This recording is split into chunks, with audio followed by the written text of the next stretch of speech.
we keep an eye on the action because this thing could end quick. This definitely could end quick. I see right now Mr. Lewis Carter is going to have to definitely close the gap, and he's going to have to take him down and smother him and not let him up, hit him with short elbows, and keep tight hip pressure. If he chooses to stand, it could be a bad night for him. Fighter showing a good level of respect. Definitely setting up and filling each other out.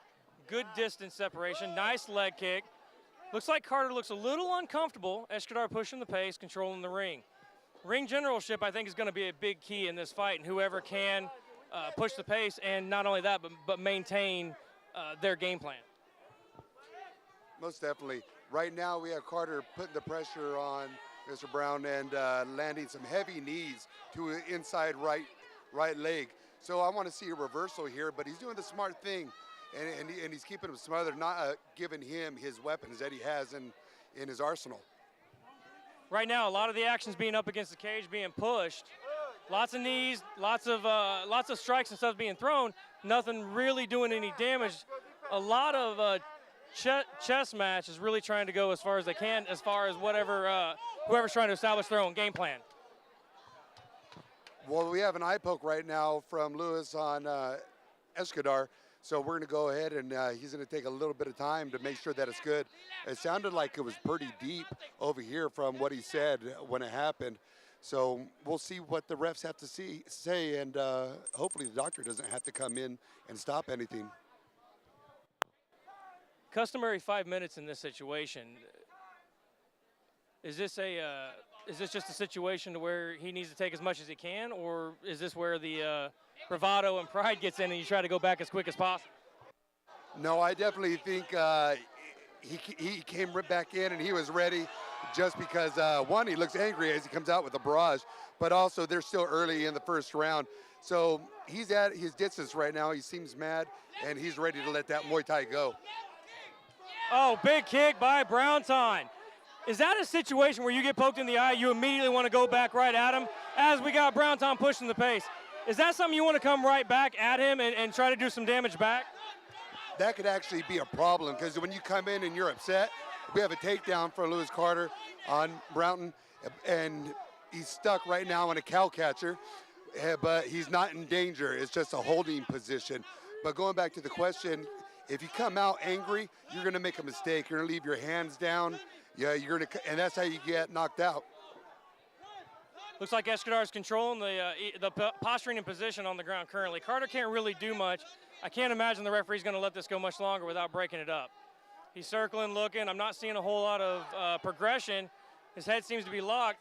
Esh'Chadar's trying to make a stand-up, but he doesn't really need to push it here, does he? Isn't that Carter's responsibility as the guy in the dominant position? Most definitely. It is definitely Carter's. He needs to go ahead and push that pace. Let's just say that, because if not, they're going to stand him up. But right now, Brown went ahead and stood up. But the problem I see here is his hips are flat against the cage. That's what led to that double leg takedown from Carter. But Carter knows what he needs to do, and that's to get Brown down to the floor. Big knees, big elbows. It looks like he might be baiting him in as best as he can. It's also a situation where, Carter's a big guy and he's strong. There's no reason why he can't kind of dictate what he wants to do, but at the same time, we've been stuck in the same position now twice. I don't know that this is necessarily the best game plan for what Carter's trying to accomplish. Into the first round. There really is a judgment call, but in the end, takedowns are takedowns, even if you don't get any punishment off it. All right, pace getting pushed. Esh'Chadar trying. It looks like he was trying to land something, slipped a little bit on the mat, which does happen occasionally in MMA. The mat doesn't always provide the footing that you need. Sometimes the endorsements and stuff on the ring do create a kind of a slippery situation, but no harm, no foul. Fighters are back pushing the action. Deep breath by Esh'Chadar. Reestablishing distance. Both fighters a little more cautious, feeling each other out. Big block, big shot, big left hand. Backs Carter up for the moment. Carter doesn't really look like he knows where to go, where the openings are, kind of what to do right now. No, Esh'Chadar is definitely the more technical. However, you can tell that Carter has a little more gas in his tank right now. So it's still anyone's game, but he keeping his hands high, and he definitely doesn't want to get a head kick. He knows that can happen at any time. Well, and anytime you're fighting a Muay Thai fighter, especially somebody that was trained by Saxon, you know at any point in time they can put you on the ground. Esh'Chadar reaching distance, nice block, another big right hand. That punishment's got to be adding up. Esh'Chadar's backing him up again, ring generalship like we talked about in the first round. It looks like he's got a much better control, looks like being on his feet's where he wants to be. Most definitely, he definitely wants to be on his feet because he knows he's outclassing him there. Carter wants to be on the floor with his wrestling. But the only thing is, he's not trying to do anything close. Now he is. To close the distance, he was rushing in. However, it was very untechnical. It's okay, though. If he gets Esh'Chadar up against the cage, he's going to make him a little more tired, and takedowns are going to be easier for him. Esh'Chadar bobbing, weaving, bringing up. Another slip, not a big deal. Bobbing and weaving, trying to do his best to set up, not necessarily the first shot, but maybe the second and third shot. Most definitely, a good counter striker is the best all day. So the best offense is a good defense. And we hear Saxon behind us calling out commands to his student, and it's good to hear when your coach is behind you.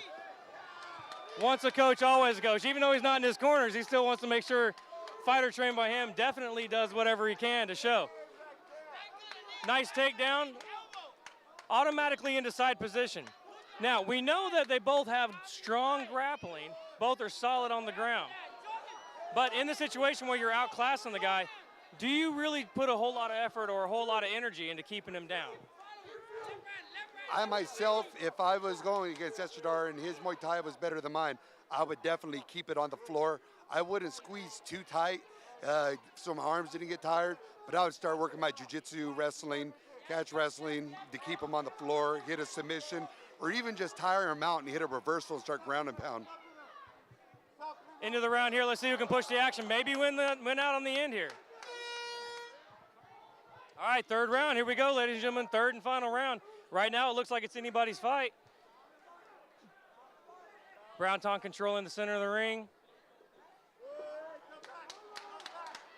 Attempted leg kick, Esh'Chadar did a good job. Both fighters filling each other out, big feint, big body kick. Hit him on the arm, didn't necessarily do any damage, but definitely lets him know that it's there. Most definitely, and those are actually pretty good because if he keeps on kicking him in that arm, his hands are going to drop, which leaves open a good head kick. Nice left hook. Oh, we just had a rush right now. It was very, very unconservative, to say the least, but you know, he got him off his toes. He pushed him, got him against the cage, but now they're back in the center of the ring because he didn't follow up.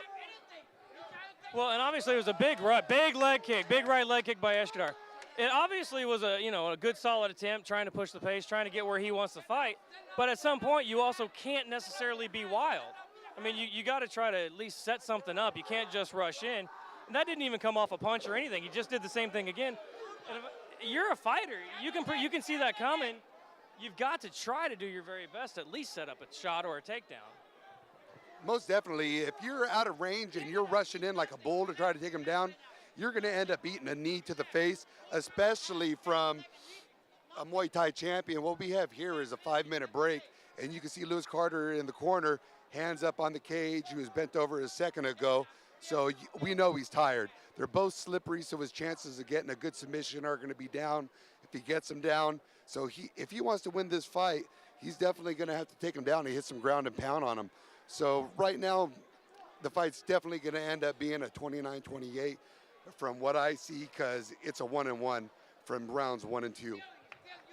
Well, any shot to the midsection. I mean, obviously, a lot of people might want to say something about it or think the guy's got gamesmanship or something along those lines, but that hurts. That really, really hurts.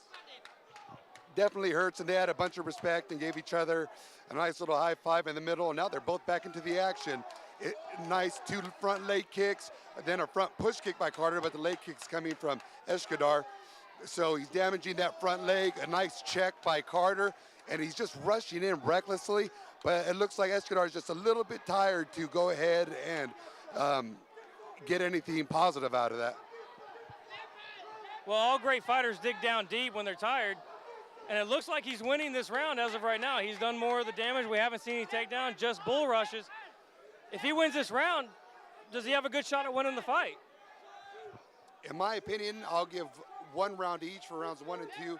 And if this round ends up quickly and he keeps going the way that it is, it's definitely going to be a 29-28 fight with, I believe, Esh'Chadar Brown as the winner.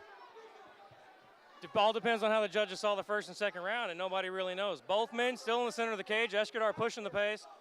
Hook leg kick, spinning leg kick. Ended up in a bad position. Esh'Chadar landing huge bombs as he's on the ground. Lets Carter back up. Carter's a little wobbly on the feet. Esh'Chadar needs to push the pace here. If he pushes the pace, I think he's got himself a knockout. Most definitely. He's looking tired. His hands are down.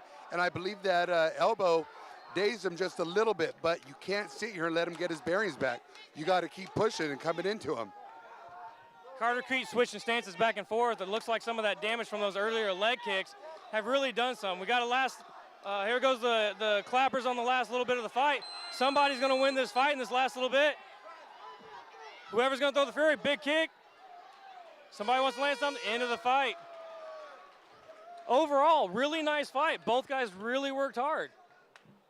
Ladies and gentlemen, as we go to the judges' scorecard after 3 rounds of fighting action, the judges score 29-28 for Lewis Carter, 30-27 for Esh'Chadar Brownton, and 30-27 by split decision, your winner, Lewis Carter Jr. Split decision.